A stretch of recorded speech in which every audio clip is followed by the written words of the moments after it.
Hello student, मैं Suresh Kumar Gond scholar education से आप सभी का हार्दिक स्वागत करता हूँ। तो हमारा पिछले क्लास के वीडियो में था मोल कॉन्सेप्ट। कक्षा 11 के बच्चे विशेष तौर से ध्यान दें।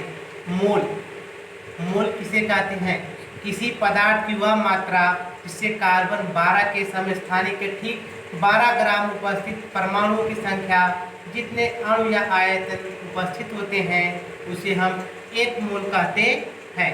ये हमारा अगले वीडियो था। आइए हम नेक्स्ट टॉपिक पर चर्चा करते हैं।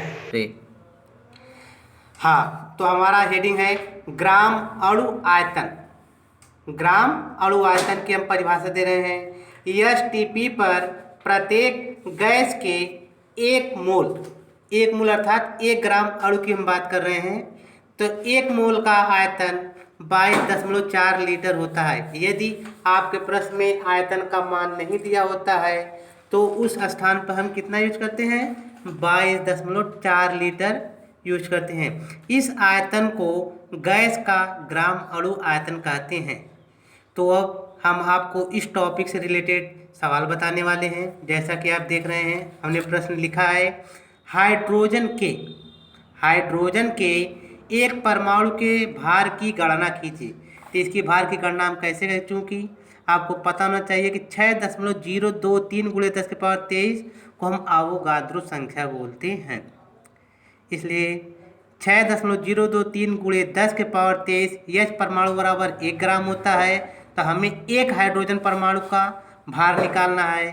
तो इसलिए एक हाइड्रोजन परमाणु बराबर 1/6.023 × 10⁻23 से डिवाइड कर देंगे तो हमारा आ जाएगा 1.66 × 10⁻24 ग्राम। यह हमारा एक परमाणु का भार आ जाएगा। आइए अब हम अपने अगले सवाल पर चलते हैं। एक मोल NaCl का भार क्या होगा? तो 1 मोल NaCl का भार बराबर होता है NaCl का ग्राम अणुभार, अर्थात हम अणुभार की गणना कर रहे हैं, अर्थात अणुभार निकाल रहे हैं। आपको पता होना चाहिए सोडियम का द्रव्यमान संख्या 23 होता है और क्लोरीन का द्रव्यमान संख्या 35.5 होता है। एक चीज़ और सभी आप लोग ध्यान सुन लें, जैसा कि मैथ में होता है कि n गुणे, जैसे एक संख्या के बाद दूसरी संख्या के बीच में मल्टीप्लाई का चिन्ह होता है, लेकिन सिर्फ केमिस्ट्री में सिर्फ सोडियम और Cl के बीच में प्लस का चिन्ह होता है। तो सोडियम का द्रव्यमान संख्या 23 और Cl की द्रव्यमान संख्या 35.5। जब हम इन दोनों संख्याओं को जोड़ते हैं तो हमारा आ जाएगा 58.5 ग्राम, अर्थात 1 मोल NaCl का भार हो जाएगा 58.5 ग्राम। जिस बच्चे को सवाल में कोई समस्या होगी वो हमसे कमेंट करके पूछ सकता है। हमारा अगला सवाल है 10 ग्राम चीनी, अर्थात चीनी का सूत्र होता है C12H22O11 में कितने मोल होंगे, अर्थात हमें मोल की गणना करनी है। तो सबसे पहले C12H22O11 का हम क्या निकालेंगे? अणुभार। तो हमने आप सभी को लोग बताया है अणुभार निकाला कैसे जाता है। और यदि जिन बच्चों को नहीं पता हो तो हम आपको अपने अगले वीडियो में अणुभार कैसे निकाला जाता है इसको सिखाने वाले हैं। फिलहाल इस सवाल को देखते हैं। तो C12 अर्थात कार्बन के 12 अणु, हाइड्रोजन के 22 अणु और ऑक्सीजन के 11 अणु मिलकर क्या बनाते हैं? चीनी बनाते हैं। चलिए, तो अणुभार कैसे निकाला जाता है?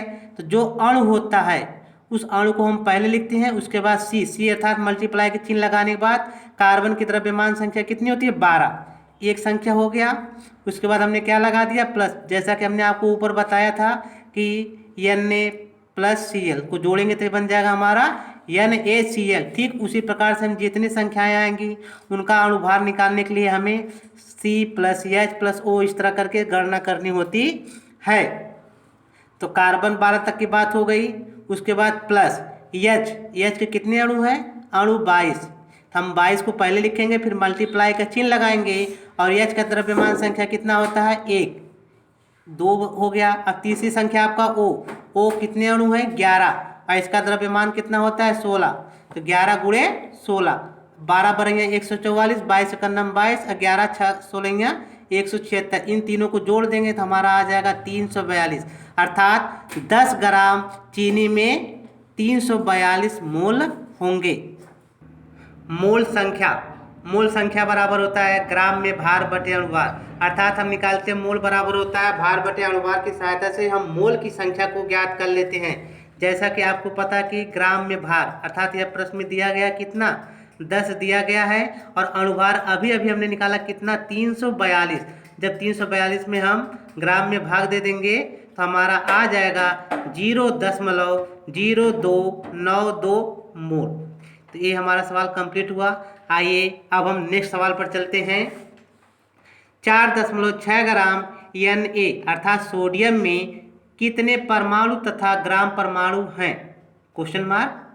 तो सबसे पहले सोडियम का परमाणु भार कितना होता है 23। परमाणु भार बोले या फिर द्रव्यमान संख्या बोले, चूंकि 4.6 ग्राम Na में मोल बराबर क्या होता है ग्रामों में भार बटे परमाणु भार। यह 4.6 क्या है ग्रामों में भार, जो कि आपके प्रश्न में दिया गया है। और परमाणु भार कितना होता है 23। 23 से भाग कर देंगे तो आ जाएगा 0.2 मोल आ जाएगा। उसके बाद लिखा 1 ग्राम परमाणु बराबर कितना होता है 6.023 गुणे 10 की पावर 23 परमाणु, यह मोल होते हैं।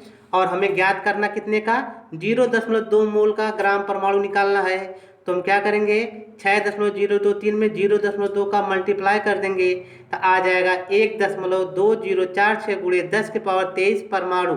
जिस बच्चे को कोई समस्या होगी वह हमें कमेंट करके इस क्वेश्चन के बारे पर चर्चा कर सकता है। और आखिरी सवाल आज का है 18 ग्राम H2O को बोला जाता है जल में कुल परमाणुओं की संख्या क्या होगी? तो हल में लिखा है 18 ग्राम H2O अर्थात भार बटे अणुभार।